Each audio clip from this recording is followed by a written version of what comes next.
Bonjour, bonjour. Bienvenue à Sa brosse dans ma tête. J'ai l'air fatigué, je le suis. Euh, il est 5-6 heures du matin. Depuis minuit, 1 heure du matin, je dors pas. Ça brasse dans ma tête. Euh, Mélange d'anxiété puis TDAH s'ajoute là-dedans, puisque TDAH, les idées virent encore plus vite qu'un cerveau neurotypique, qui disent. Je le constate. Puis je chuchote parce que ma conjointe est couchée. Puis je veux pas trop énerver la doudoune ici. La belle Lilou. Hein, Lilou? Hein, ma belle? Oui, oui. Ouais, j'avais une petite réflexion que. J'avais une petite réflexion qui vient de ma tête, mais je suis sûrement pas le premier qui dit ça.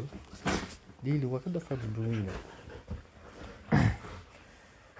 Je me demandais, l'anxiété, c'est une émotion universelle qui nous garde en vie. Ça, tout le monde a cette émotion désagréable-là. Chez certaines personnes comme moi, elle est plus forte. On est des super sensibles. Chez d'autres, c'est plus normal. Puis avec notre tempérament, comme moi, j'ai un tempérament anxieux de nature. Fait que ça l'aide pas.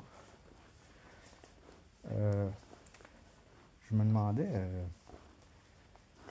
si les troubles d'anxiété, là je parle de la maladie mentale, les troubles d'anxiété, je parle pas de l'émotion universelle, je parle des troubles d'anxiété.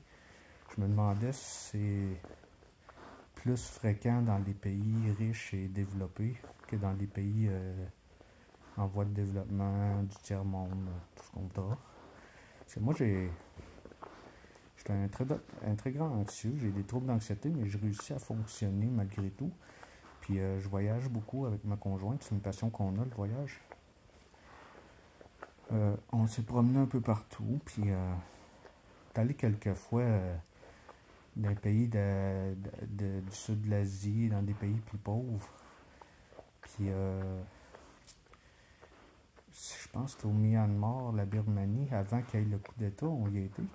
Puis on se promenait en bateau dans une rivière, puis les gens du village, ils faisaient leur lessive, ils prenaient leur bain dans la rivière. Ils amenaient les seaux d'eau avec les grosses perches sur les épaules, là. Ils amenaient leur seau d'eau. C'est vraiment pas le même rythme de vie que nous autres, là. Ils sont extrêmement pauvres. On les voit, ils sont 4-5 assis sur une moto, pas de casque. Les enfants courent partout à travers les autos, dans les bidonvilles. Puis ils n'ont vraiment pas la même notion du danger que nous. Mais ils sont des humains comme nous autres. Puis l'anxiété, c'est universel, on l'a tous. C'est ça qui nous garde en vie, que les spécialistes disent. Puis c'est logique, parce que si on n'aurait peur de rien, on vivrait pas longtemps. Mais un trouble d'anxiété, c'est une autre affaire, là. Le système d'alarme, il est trop sensible, puis tout le temps on, là. Pour rien, souvent. Quasiment tout le temps, même. C'est ça. Je les vois. Tu sais, j'avais déjà vu un documentaire des enfants de je sais plus trop quel pays. En Amazonie, je sais pas trop, là. Ils se baignaient d'une rivière qui a des piranhas, tu sais. Puis tout était normal pour eux, puis c'est un autre extrême. Puis ma réflexion, c'est pas moi qui l'invente, mais je l'ai pensé par moi-même. Mais je suis sûr qu'il y a plein d'autres mondes qui ont déjà pensé ça. Mais ma réflexion, c'est est-ce que le confort qu'on a. Moi, je suis ici à Longueuil, rive sud de Montréal. J'ai un bon travail. Je gagne bien ma vie. On est dans un condo confortable, puis tout. Puis l'American Dream, là, comme on dit. Puis est-ce que le fait d'avoir trop de confort dans notre vie nous a rendus intolérants au moindre danger, si insignifiant soit-il, ou à la possibilité d'un danger? Je commence à me le demander. C'est pas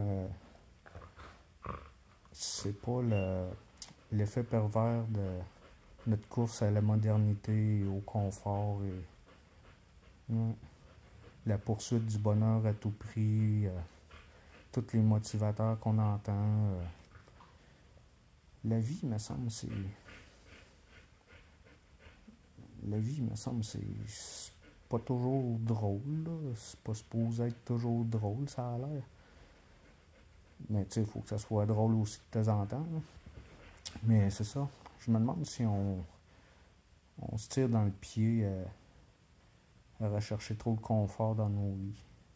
Ça nous rend encore plus anxieux puis vulnérables aux maladies mentales, aux troubles d'anxiété.